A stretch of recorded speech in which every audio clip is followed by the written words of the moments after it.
Hello, I'm Josh Slagter. I'm here with Greg Johnson. It's time to preview Michigan State's season and their season opener on Friday night against Youngstown State. And Greg, we were just commenting before this is a different Spartans program now. They're coming off a co-Big Ten championship, and while the schedule may be tougher, there are high expectations again this season. Oh, no doubt. Yeah, this isn't Uncle George Perlis's teams where you weren't sure what you were going to get. This team's talented. This team has depth. Probably the best since Nick Saban's last year in 1990, maybe better than that. I mean, there's some people that are talking it's the best depth since the 60s. Don't know about that. I think that needs to be proven on the field yet. And you'll probably see a lot of those second stringers on Friday night too. And the first stringer, the guy's coming back, a third-year starter, Kirk Cousins. I mean, what can he do for an encore? He seems to be kind of getting into the national spotlight a little bit, whether it's a big speech that he's made, or just as a senior leader on, what's going to be a Big Ten contender, obviously. I mean, what's the biggest thing for him coming into his senior season? I think just not try to push too much because he has a lot of weapons. I mean, he really just needs to continue managing the game and get the ball to his wide receivers and let them make him look good because he's got great senior wide receivers. He's got fast guys. He's got big guys who can seal off a defender and make the catch. And the running attack should be just fine. I mean, the offensive line's still a little bit of a question because there's 3 new guys up there, but right now they're going to play 5 new guys and kind of shuffle them in and see who's going to be the 5. But they're all really talented. They're all big, strong guys. There's no one who's undersized or anything like that. It's going to be a very strong team. I think very strong offensively. And Cousins, his statistics have put him in the national spotlight. Sure. And winning a Big Ten championship. That makes everybody wants. Okay, quarterback has nice stats, but did he win? Well, he did win. So, and I think with like 6 wins, he can become the all-time leading winner as a starting quarterback at Michigan State. So, I think that's easily going to happen. And, obviously you want to stay away from injury and all those things, but I expect him to have his best year statistically. And then we'll see if that, if that works with the team. If the rest of the team rallies around him, I think they should have a great season. Now, while Cousins and there are other guys who are senior leaders on this team, a thing that Mark D'Antonio has talked about in this preseason a lot is the youth, and I guess like a lot of and the youthful depth, if you would. I mean, there could be as many as 4 running backs that are playing these first few games. I mean, talk about how this non-conference portion of the schedule is going to help them kind of maybe set their depth chart a little bit. Oh, no doubt. Well, really, in their top 22 on defense, 3 guys are seniors. The rest are all underclassmen, and a lot of those are sophomores and redshirt freshmen. Those were 2 great recruiting classes. They thought that at the time, and now it's really proven to be that. I mean, Marcus Rush, a redshirt freshman, is going to start at one of the defensive ends, and he's kind of come out of the blue. But he had that great name when they recruited him. You thought, wow, wonderful name for a defensive Sounds end. like one, yeah. Yeah, and Golston and Tyler Hoover, who was a starter all last year, they're now on the same side, and they're going to rotate in over there. So you have 6-7 guys coming off the edge over there. You got Marcus Rush and Denzel Drone are going to rotate the other side.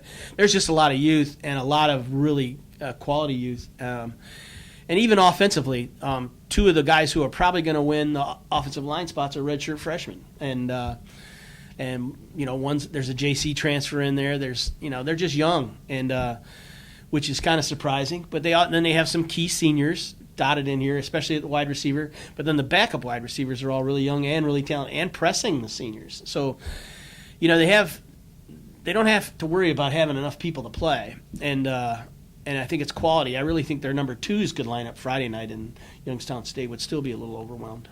And speaking of Youngstown State, I mean, this is what we really know is as a Division I AA program, FCS, right, or whatever those all those letters are called. Out the alphabet stuff, yeah.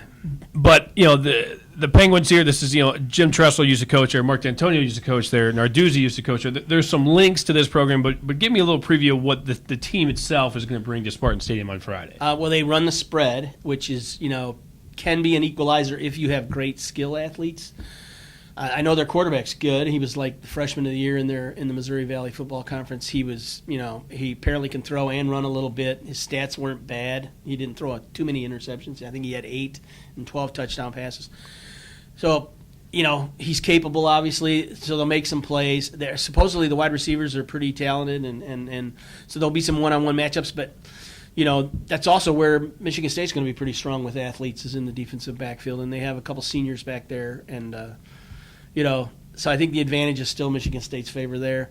I don't expect the spread to be a real it's something different than they've seen in practice. But Sure. I don't expect it'll be a real problem for them. And worst case scenario, you start blitzing it and you use your athletic Right. advantage on the line. But and then defensively, that defensive coordinator's been around. The Michigan State guys have seen him on film, so they know what he does, and so they're just gonna. And plus, it's first game against an opponent you should beat. They're gonna line up pretty vanilla in their base stuff and make sure they run it right. And last year they gave up a lot of touchdown passes. Youngstown State gave up a lot of touchdown passes. So I expect Kirk Cousins to throw a couple of touchdown passes and then probably get out of there and let Maxwell play some.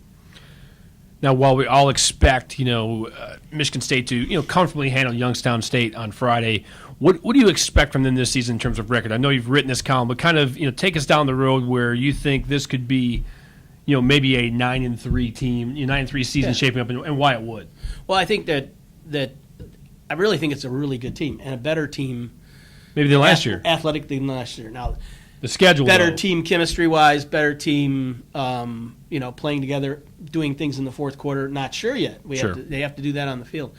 But they have some of the same pieces. They still have the quarterback who made those passes in the fourth quarter against Northwestern and Purdue and things like that. They have B.J. Cunningham who made some great catches in the end zone. They have some of those pieces are back. Edwin Baker who ripped off 80-yard runs. They have some of the pieces are still there, so you would expect them to do it again. Mm-hmm. And so I'm thinking they have an incredible road stretch that is a big concern. They have to go to Ohio State. They have to go to Lincoln. They have to go to South Bend. They have to go to Iowa.